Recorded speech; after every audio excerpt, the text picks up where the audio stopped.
आज दिन के शुरुआत में ही मुझे सुबह ही एक बैड न्यूज़ आ गई थी। हेलो फ्रेंड्स, आज मैं सुबह सो के उठता हूँ तो मुझे ड्राइवर का कॉल आता है कि भाई अपनी जो गाड़ी थी 5197 उसका एसी कूलिंग नहीं हो रहा था। तो मैं अपने रूम से उठ के और निकल जाता हूँ गाड़ी के पास। मेरी दोनों गाड़ियाँ देखो खड़ी है। ये मेरी नई वाली डिज़ायर है और ये गाड़ी जो ड्राइवर चला रहा था उसने मुझे कॉल करके बोला कि भाई इसका एसी का कूलिंग जो है प्रॉपर नहीं हो रहा था। तो मैं आके देखता हूँ और लेके इसको निकल जाता हूँ गैरेज पे बनाने के लिए, क्योंकि अगर गाड़ी खड़ी रहेगी तो फिर मेरा नुकसान ही होते रहेगा भाई। और मैं निकल जाता हूँ यहाँ से गैरेज पे रिपेयर करने के लिए एसी का कूलिंग कि क्यों कूल नहीं हो रहा था। यही वो ड्राइवर है जो मुझे बैड न्यूज़ दिया। और मैं पहुँच जाता हूँ गैरेज पे अजमत भाई के इधर पे और इनको बोलता हूँ ज़रा कूलिंग चेक कर लो क्यों नहीं हो रहा है। तो ये चेक करते हैं तो इनको बोलते हैं मुझे कंप्रेसर का प्रॉब्लम है, जो आगे का पार्ट है कंप्रेसर का जहाँ पे बेल्ट लगा है उसका प्रॉब्लम है। लेकिन ये रिपेयर मैं नहीं करता हूँ, ये रिपेयर करेगा एसी वाला। तो मैं उनको फटाफट बोलता हूँ भाई एसी वाले को कॉल करके बुला लो। एसी वाला आ जाता है, जो एसी रिपेयर करता है वो अपना मीटर लगा के चेक करता है और फिर उसमें जो गैस रहता है वो गैस बोलता है कम है, तो इसको रिपेयर करना पड़ेगा, चेंज करना पड़ेगा। तो हमारे पास कोई ऑप्शन तो है नहीं भाई, चेंज करना पड़ेगा। तो मैं उसको बोल देता हूँ ठीक है भाई आप ओपन कर लो, खोल लो उसको और चेंज कर देते। देखो ये इसका प्रॉब्लम है, ये जो आगे का पार्ट है। अब इसको खोल के वो देगा, फिर मैं मार्केट से नया लेके आऊँगा और फिर वो रिप्लेस करेंगे। और ये लगाने के अंदर वो बोलते हैं कि गैस भी, जो गाड़ी के एसी का गैस रहता है वो गैस भी बाहर निकालना पड़ेगा।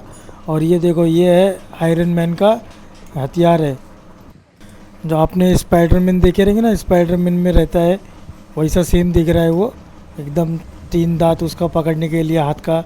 अब इसको ओपन करके वो मुझे ऊपर का जो ये अपना कंप्रेसर का पार्ट है वो पार्ट निकाल के देंगे। तो वो मार्केट से लेके देखो मैं आया हूँ, ये है फॉर फ्रोस्टेक क्लच असेंबली। मैं नया लेके आ गया था। ये मेरे को पड़ा कुछ 2600 रुपये का पड़ा था।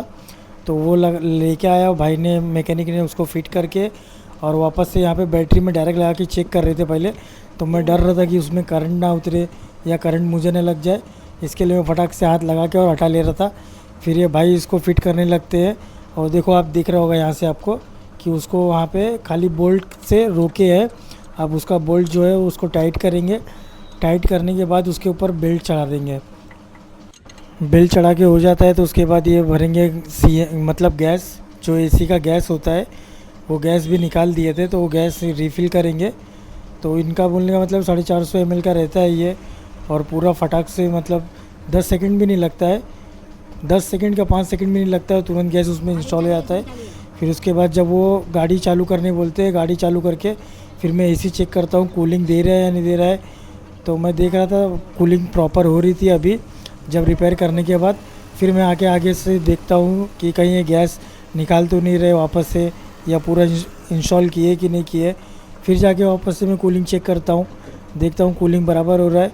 और ये ड्राइवर बैठा है, इसको भी पूछता हूँ भाई चेक कर ले तू भी। तो वो चेक करते हैं। ये देखो ये इनकी मशीन है, मीटर मशीन, जिसमें ये गैस का क्या नाम है इसका फ्लो चेक करते हैं, कितना उसमें गैस का प्रेशर है कितना नहीं। हमारा काम ये हो जाता है, फिर हम यहाँ गैरेज से खुशी निकल जाते हैं। और आगे जाके हमको टायर भी रिपेयर कराना था। हमारे टायर में स्टेपनी में जो है पंचर हो गया था।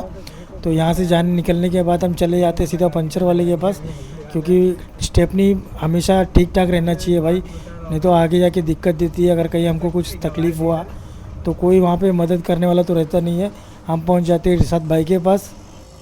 तो इरशाद भाई फटाफट उसका पंचर लगा देते हैं। 5 मिनट भी नहीं लगता है पंचर लगा के, और पंचर लगाने के बाद हम चले जाते हैं, जा रहे हैं घर पे। तो बाय।